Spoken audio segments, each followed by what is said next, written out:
Ако работиш на покрива, какъв такер да избереш? Тук имам 3 варианта от Novus. Ако ти трябва бързина, например поставяш фолио или изолация, такерът чук е перфектен. Просто замахваш, удряш и готово. Не се целиш, не се мериш и ковеш наред. Аз имам 2 вида. Единият е по-лек и работи с скоби от 6 до 10 мм. Другият е малко по-тежък. Вътре има по-сложен механизъм и с него можеш да ковеш скоби до 14 мм.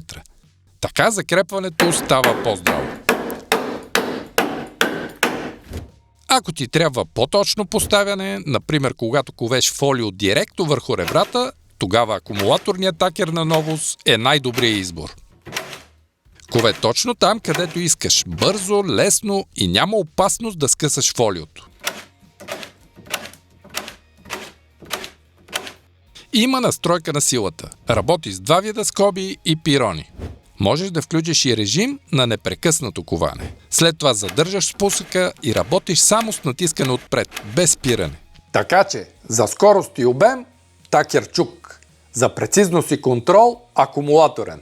Виж ги и тествай кой ти пасва повече. Пълната гама такери Novus ще намериш в Ташев Галвин.